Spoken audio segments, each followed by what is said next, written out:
လိုလေးရေးရတယ်ဆိုတာလေးကိုပြောချင်တာပေါ့အဲ့တော့စာရေးစာအုပ်တစ်ပုဒ်ကိုရေးတော့မယ်ဆိုရင်ဆရာတို့ကခေါင်းစဉ်ကလူငယ်နှစ်အကျင့်စာရိတ္တခေါင်းစဉ်ကိုရင်ကြည့်တယ်ပြီးရင်ဏိဒန်းစာကိုဏိကုံးဆိုပြီးတော့မှသူ့အပိုင်းနဲ့သူမှန်အောင်ရေးသွားဖို့လိုမှာဖြစ်ပါတယ်ဒီဘက်ခေတ်မှာတော့ဆရာတို့စာရေးစာအုပ်နဲ့ရေးတဲ့အခါမှာ9ဘိုက်စာရေးစာအုပ်နဲ့ရေးပါတယ်လူငယ်နှစ်စာရိတ္တလူငယ်နှစ်ကိုကျင့်တရားအဲ့လိုလည်းမေးတတ်တယ်လို့လူငယ်နှစ်အကျင့်စာရိတ္တဆိုပြီးတော့လည်းမေးတတ်ပါတယ်လူငယ်ဆိုတာဘာလဲအကျင့်စာရိတ္တဆိုတာဘာလဲလူငယ်နဲ့အကျင့်စာရိတ္တနဲ့ကဘယ်လိုတွဲပြီးတော့ရှိနေတဲ့တာလဲဒါမျိုးလေးတွေကိုဆရာတို့ကစဉ်းစားရမှာဖြစ်ပါတယ်အဲ့တော့ဏိဒန်းဆိုတာအစပြိုးခြင်းဘာကိုစပြိုးတာလဲခေါင်းစဉ်ကိုစပြိုးတာအဲ့တော့ခေါင်းစဉ်နဲ့ပထမပုံချမ်းနဲ့ကိုချိတ်ဆက်ပြီးပြိုးမှာဖြစ်တဲ့အတွက်ကြောင့်မလို့ပထမပုံချမ်းလေးကိုဆရာတို့ကြည့်လိုက်တဲ့အခါမှာလူငယ်နဲ့အကျင့်စာရိတ္တဟူသည်လို့တွတ်တွေ့ရပါတယ်ဒါတို့သမီးတို့ဟူသည်ဆိုတာဖွင့်ဆိုခိုင်းတာလူငယ်နဲ့အကျင့်စာရိတ္တဘာလို့ရှိနေရမှာလဲဘာလို့တွဲနေရမှာလဲလူငယ်နဲ့အကျင့်စာရိတ္တနဲ့ဘယ်လိုတွဲဖက်ညီနေတာလဲဒါမျိုးလေးတွေပြောရမယ်အဲ့တော့လူငယ်ဆိုတာကတိုင်းပြည်အတွက်ဘယ်လိုဖြစ်တဲ့သူတွေလို့ထင်လဲတစ်ချက်လောက်အနာဂတ်ရေးကြည့်လူ နာဂတ်အတွက်ရေးကြည့်လူပါဆရာဟုတ်တယ်အနာဂတ်အတွက်အရေးကြီးတဲ့သူတွေအဲ့တော့ဆရာတို့ကသဘာဝအရင်းမြစ်တွေလို့ပြောကြတာဒါတို့သမီးတို့ကြားဘူးမှာပေါ့ဒါဆိုလူငယ်တွေကကျတော့ဘာအရင်းမြစ်တွေလို့ပြောလို့ရလူသားနာဂတ်အရင်းမြစ်အနာဂတ်အရင်းမြစ်လူသားအရင်းမြစ်လူစွမ်းအရင်းမြစ်မှန်တယ်ဗျအဲ့တော့လူငယ်ဆိုဒီမှာတိုင်းပြည်အနာဂတ်အတွက်အရေးကြီးတယ်အဖို့တန်တယ်ဒါမျိုးလေးနဲ့တင်စားရအောင်လေအဲ့တော့လူငယ်ဆိုဒီမှာတိုင်းပြည်အနာဂတ်အတွက်အဖို့တန်လွန်လှတော့เนาะအရင်းမြစ်များပင်ဖြစ်ပါသည်ဤလူငယ်များနှင့်အတူရှင်တွဲ၍ရှိနေတင်သောအရာတွေတွင်အဓိကအရေးကြီးဆုံးသောအရာမှာဘာဖြစ်ပါသည်တော့ဒါတို့မျိုးစာရိတ္တဖြစ်ပါသည်အကျင့်စာရိတ္တအဲ့အကျင့်စာရိတ္တတော့မှလူတိုင်းကအကျင့်လို့ပြောရင်အကျင့်ကောင်းတဲ့သူရှိတယ်အကျင့်မကောင်းတဲ့သူရှိတယ်လေအဲ့တော့အကျင့်စာရိတ္တဘာလို့ထည့်ပေးအကျင့်စာရိတ္တကောင်းအကျင့်စာရိတ္တကောင်းဒါမှမဟုတ်ကောင်းသောအကျင့်စာရိတ္တအဲ့လိုလေးပြောရင်ရတယ်ဒါတို့သမီးတို့နော်အဲ့တော့အကျင့်စာရိတ္တကောင်းလို့ပဲပြောကောင်းသောအကျင့်စာရိတ္တလို့ပဲပြောရပါတယ်ဟုတ်ပြီဒါဏိဒန်းပြောတဲ့ပုံစံလေးတွေကိုဆရာတို့ကစဉ်းစားတာဟောနောက်တစ်ခုဗျာဒါတို့သမီးတို့နော်လောကတွင်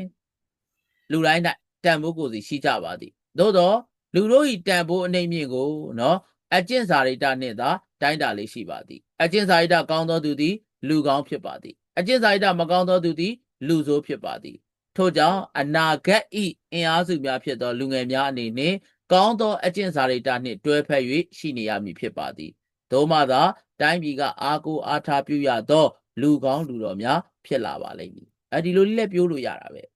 ခါတိုင်းလိုပေါ့ဆရာရဲ့ဆရာပြောနေတဲ့ပုံစံအတိုင်းပဲเนาะဆရာတို့ကနေဤအလှသည်နေမင်းကြီးဖြစ်ပါသည်ညဤအလှသည်လာမင်းနှင့်ကြဲတာယာများပင်ဖြစ်ပါသည်သို့ဆိုလျင်လူငယ်တို့ဤအလှတရားကိုပြောပါဆိုလျင်ကောင်းသောအကျင့်စာရိတ္တကိုပင်ညွှန်းဆိုရမည်ဖြစ်ပါသည်လူငယ်နှင့်အကျင့်စာရိတ္တသည်เนาะကောင်းသောအကျင့်စာရိတ္တသည်အစဉ်အမြဲဒွန်တွဲရရှိနေရမည်ဖြစ်ပါသည်နေနှင့်လှရွှေနှင့်မြမပါရွှေနှင့်မြပမာလိုက်ဖက်ညီလွန်လှပါသည်ဒီလိုမျိုးလည်းပြောလို့ရတာပဲရေကန်ဤလှသည်ကြာပန်းရှိမှတင့်တယ်မည်ဖြစ်ပါသည်ထို့အတူကျောင်းသားလူငယ်တို့၏ဘဝတွင်လည်းကောင်းသောအကျင့်စာရိတ္တနှင့်နော်ရှင်တွဲမှသာတင့်တယ်ပေလိမ့်မည်ဖြစ်ပါသည်လူငယ်သည်တိုင်းပြည်အနာဂတ်ဖြစ်ပါသည်ထိုလူငယ်တိုင်းတွင်ပညာထူးချင်နေကိုများဖြင့်မပီကောင်းသောအကျင့်စာရိတ္တများကိန်းအောင်နေစေရန်လည်းလိုအပ်လှပေသည်ထို့ကြောင့်လည်းလူငယ်နှင့်အကျင့်စာရိတ္တသည်နေနှင့်လားရွှေနှင့်မြပမာဒွန်တွဲ၍ရှိနေတင်သောအရာဖြစ်ပါသည်ပေါ့ဒါမျိုးလေးလည်းပြောလို့ရတာပဲဟောဒါဆိုဒါတို့ဒီနောက်တစ်ခုပြောလို့ရတယ်ဗျလောကတွင်ကျွန်တော်တို့လူသားများအတွက်အရေးကြီးဆုံးသောအရာမှာရွှေလည်းမဟုတ်ငွေလည်းမဟုတ်ပါနော်၎င်းတို့ထက်ပို၍လိုအပ်ဆုံးသောအရာကိုပြောပါဆိုရင်ကောင်းသောအကျင့်စာရိတ္တကိုပင်ရည်ညွှန်းရမည်ဖြစ်ပါသည်အဘဲကြောင့်ဆိုသောကိုကျင့်တရားကောင်းသူသာလျှင်လူကောင်းဖြစ်နိုင်ပါသည်အောင်မြင်သူဖြစ်နိုင်ပါသည်အများကယုံကြည်ကိုးစားရသူဖြစ်နိုင်ပါသည်ထို့ကြောင့်လူငယ်နှင့်ကောင်းသောအကျင့်စာရိတ္တသည်နေနှင့်လပမာရွှေနှင့်မြပမာဒွန်တွဲ၍ရှိနေတင်သောအရာဖြစ်ပါသည်ဒါလည်းရေးလို့ရတာဟုတ်ပြီဗျာနောက်ထပ်ပုံစံလေးတွေပြောလို့ရသေးလားရတာပေါ့ဒါတို့သမီးတို့ရတာပေါ့ဘယ်လိုရတာလဲလို့ပြောရင်ကျုပ်တို့စာသင်ကျောင်းများတွင်เนาะချိတ်ဆွဲထားသောဆောင်းဘုတ်ဆောင်းဘုတ်တစ်ခုရှိပါသည်ရင်းမှာစိတ်သက်ပါတာပါရှိတော့ဒါတို့သမီးတို့ စိတ်ဓာတ်စည်းကမ်းပညာ စိတ်ဓာတ်စည်းကမ်းပညာဟူသောဆောင်ပုဒ်ပင်ဖြစ်ပါသည်နော်စိတ်ဓာတ်ကိုရှေ့ဆုံးမှထားခြင်းသည်ကျောင်းသားလူငယ်များအားစိတ်ဓာတ်ကောင်းသောအကျင့်စာရိတ္တကောင်းသောလူငယ်များဖြစ်လာစေရန်ရည်ရွယ်ထားခြင်းဖြစ်ပါသည်အဘဲကြောင့်ဆိုသောပညာထူးချွန်နေုံများဖြင့်လူကောင်းမဖြစ်နိုင်စည်းကမ်းကောင်းယုံများနှင့်လူကောင်းမဖြစ်နိုင်အကျင့်စာရိတ္တကောင်းမွန်ပါမှလူကောင်းဖြစ်နိုင်ပါမည်တို့ကြောင့်လည်းစိတ်ဓာတ်ကိုရှေ့ဆုံးမှထားရှိရခြင်းဖြစ်ကလူငယ်နှင့်ကောင်းသောအကျင့်စာရိတ္တသည်ဒီလိုမျိုးလေးနဲ့သွားလို့မရဘူးလားသားတို့သမီးတို့နော်အဲ့တော့ဏိဒန်းလို့ပြောရင်တော့သားတို့သမီးတို့ကပြိုးတတ်တယ်ရေးတတ်တယ်ဆရာပြောတဲ့အချက်လေးဆရာအခုပြောခဲ့တာတွေအကုန်လုံးကဒါဏိဒန်းအဆင့်မှာပဲရှိသေးတယ်ဒါဆိုနောက်တစ်ပိုက်ကလူငယ်ဤပင်ကိုစိတ်ထားနှင့်စူးစမ်းကျင့်သုံးလို့မှုတဲ့သားတို့သမီးတို့လူငယ်ဆိုတာကစူးစမ်းကျင့်တယ်လေ့လာကျင့်တယ်မတိသေးတာတွေကိုသင်ယူခြင်းနဲ့ဒါလူငယ်တွေရဲ့ပင်ကိုစိတ်ထားပဲလူငယ်တွေရဲ့เนาะဒီလိုစူးစမ်းလေ့လာခြင်းနဲ့စိတ်ထားတွေကြောင့်ယနေ့ကျွန်တော်တို့လျှက်စစ်အလင်းရောင်များဖြင့်နေထိုင်ကြရသည်ခေတ်မီတိုးတက်နေသောလူမှုပတ်ဝန်းကျင်အတိုင်းဝိုင်းကိုပိုင်ဆိုင်ကြရခြင်းဖြစ်ပါသည်သို့သောကောင်းတဲ့အရာတွေမှာစူးစမ်းမယ်ကောင်းတဲ့အရာတွေမှာလေ့လာတယ်ဆိုရင်တော့လူငယ်တွေအတွက်ကအကျိုးဖြစ်ထွန်းစေပေမဲ့ဒါတို့သမီးတို့မကောင်းတဲ့အရာတွေမကောင်းတဲ့လမ်းစဉ်တွေမှာစူးစမ်းခြင်းနဲ့လေ့လာခြင်းနဲ့ဆိုရင်ကျတော့အဆင်ပြေနိုင်ပါမလားဒါတို့သမီးတို့ သင်ပြနိုင်ပါဦးဆရာ မပြေနိုင်ပါဘူးเนาะမပြေနိုင်ပါဘူးပြောမယုံကြုံမှုမှသိဆိုသလိုလူငယ်တွေဟာသူများပြောစကားနဲ့လမ်းဆုံးမနေတတ်ပါမိမိကိုယ်တိုင်စမ်းသပ်လေ့လာပြီးအမှားနှင့်အမှန်ကိုခွဲခြား၍သိလိုကြသည်သို့တော့เนาะဆရာတို့ကစမ်းသပ်ရင်ကနေအမှားနွန်တွေကရုံမထွက်နိုင်သောအခါဘယ်လိုတွေဖြစ်သွားနိုင်လဲဒါတွေကိုဘယ်လိုဆင်ခြင်ရမှာလဲဆိုတဲ့အကြောင်းတွေထို့ကြောင့်လေเนาะကျုပ်တို့စာသင်ကျောင်းတွေမှာအမျိုးသားစည်းကမ်းအစတို့စိတ်သက်စည်းကမ်းပညာအပေါ်မှာစိတ်သက်စည်းကမ်းပညာမရေးခဲ့ဘူးဆိုရင်ဒုတိယပိုက်မှာရေးပေါ့အဲ့လိုပုံစံလေးနဲ့သွားမှာဖြစ်ပါတယ်အဲ့တော့လူငယ်ရဲ့ပင်ကိုစိတ်ထားလို့ပြောတယ်လူငယ်တွေရဲ့ပင်ကိုစိတ်ထားဟာစူးစမ်းခြင်းနဲ့ချို့တယ်ပြောရင်တော့မှမယုံဘူးကိုယ်တိုင်ကြုံမှယုံကြတယ်အသစ်ထွင်နဲ့လမ်းဖောက်ခြင်းနဲ့ပြောမယုံကြုံဘူးမှသိတယ်ဒါဆိုလူငယ်တွေရဲ့စွမ်းအားနဲ့တိုင်းပြည်ကိုတည်ရမှာဖြစ်တဲ့အတွက်ကြောင့်မလို့တိုင်းပြည်အသစ်ကိုထူထောင်ရမှာဖြစ်တဲ့အတွက်ကြောင့်မလို့လူငယ်တွေလမ်းကြောင်းမမဖို့လိုတယ်ဒါဆိုလူငယ်တွေလမ်းကြောင်းမမဖို့အတွက်ဆိုရင်เนาะလူကြီးတွေကဝိုင်းဝန်းတက်မှတ်ပေးကြရမှာဖြစ်ပါတယ်ထို့ကြောင့်စာသင်ကျောင်းများတွင်အသိပညာအတတ်ပညာတွေသာမကအကျင့်စာရိတ္တခေါင်းတွေကိုလည်းသင်ယူနိုင်ရန်အတွက်လေ့ကျင့်ပြုစုပြောထောင်နေတာတွေပြဋ္ဌာန်းပေးတာတွေဒါမျိုးတွေရေးတော့ပေါ့ရမလားအားလုံးရပါတယ်ဆရာရတယ်နော်နောက်တစ်ခုကအကျင့်စာရိတ္တကောင်းခြင်းရဲ့အကျိုးတဲ့ကဲပြောအောင်ဗျာအဲ့ဒါကျတော့အကျင့်စာရိတ္တကောင်းရင်ဘယ်လိုအကျိုးကျေးဇူးတွေရနိုင်မယ်လို့ထင်တော့သူတကားယုံကြည်မှုရနိုင်ပါဆရာယုံကြည်မှုရနိုင်တယ်ပြီးတော့ဘယ်တော့မှကံကောင်းလို့ရှိရင်သူ့အလိုလိုကံကောင်းနေမီဆုံးသွားခြင်းနေမီဆုံးသွားနေမီဆုံးသွားခြင်းအသက်ကမဆုံးသေးဘူးလူကဆုံးသွားပြီအကျင့်စာရိတ္တကောင်းရင်ဟုတ်ပြီဒီလိုပေါ့အဲ့ဒါပြောင်းပြန်ဖြစ်တာပေါ့ဒီအောက်ကဟာလေးကိုပြောပါဒါဟုတ်ပြီဒါပြောချင်တာကိုနားလဲတယ်နော်အကျင့်စာရိတ္တကောင်းတဲ့သူဟာလူပင်သေးတော်ညာလည်းပဲနာမည်မသေးပဲကြံရစ်နေတတ်တယ်နော်ဟုတ်တယ်အဲ့ဒါလည်းရတယ်ကဲနောက်ထပ်ကောပြောအောင်ဗျအကျင့်စာရိတ္တကောင်းတဲ့သူကဘယ်လိုဖြစ်မလဲသူများတဲ့အခွင့်အရေးတွေကိုပိုရနိုင်မယ်ဟုတ်တယ်ဘယ်လိုနေရာတွေမှာအခွင့်အရေးတွေပိုရနိုင်မယ်လို့ထင်လဲဆရာတို့အလုပ်ကိုင်နေရဟုတ်တယ်အဲ့ဒါတွေကိုအလုပ်ကိုင်တွေကိုဆရာတို့နယ်ပယ်တွေခွဲလိုက်မယ်ဆိုဘာနယ်ပယ်တွေလို့ပြောလို့ရလုပ်ငန်းလုပ်တဲ့နယ်ပယ်တွေအားလုံးဘာလို့ခြုံခေါ်လိုက်ကြအောင်ဆရာတို့ကပြောမယ်ဆိုသုံးလုံးနဲ့ပြောရလေအလုပ်တွေလုပ်နေကြရတဲ့ပတ်စံတွေရှာနေကြရတယ်ဆိုတော့ဘာလို့ခေါ်လုပ်ငန်းခွင်တာဝန်လုပ်ငန်းခွင်မှန်တာပေါ့လုပ်ငန်းခွင်မှာပတ်စံရဖို့ရှာတယ်ပတ်စံအတွက်ပဲလူတွေအဲ့ဒါကိုဘာလို့ခေါ်လဲသုံးလုံးနဲ့ပဲပြောကြစီးပွားရေး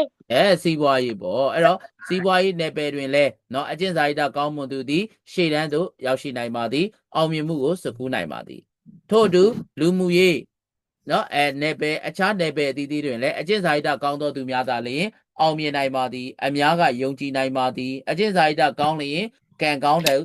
ယ်ပေါ့ဒါအစောနာပြောသလိုပေါ့အဲ့မှာအစောနာသားတယောက်ပြောတာပေါ့နော်အကျင့်စာရိတ္တကောင်းမွန်သူသည်လူပင်တည်တော်ညာလည်းပဲနာမည်သည်မြည်သည့်ခါမှတည်ဆုံးသွားခြင်းမရှိပါ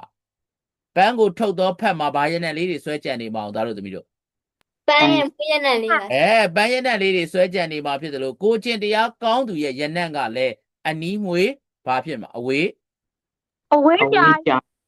အနီးမွေ၍အဝေးကြိုင်နေမည်ဖြစ်ပါသည်ထို့ကြောင့်အကျင့်စာရိတ္တကောင်းသူကိုလူတိုင်းကချစ်ခင်လေးစားကြခြင်းဖြစ်ပါသည်တာရကအားဖြင့်ပြရမည်ဆိုရင်အမျိုးသားကောင်းဆောင်ကြီးဘိုလ်ချုပ်အောင်ဆန်းပင်ဖြစ်ပါတော့သည်ကောင်းသောအကျင့်စာရိတ္တဖြင့်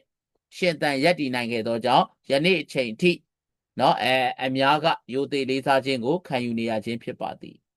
အကျင့်စာရိတ္တစိုးခြင်းလို့ပြောရင်ဆောတော့အပေါ်မှာရေးခဲ့တာတွေနဲ့စန့်ကျင်ဘက်တွေကိုရေးလို့မရဘူးလားသားတို့သမီးတို့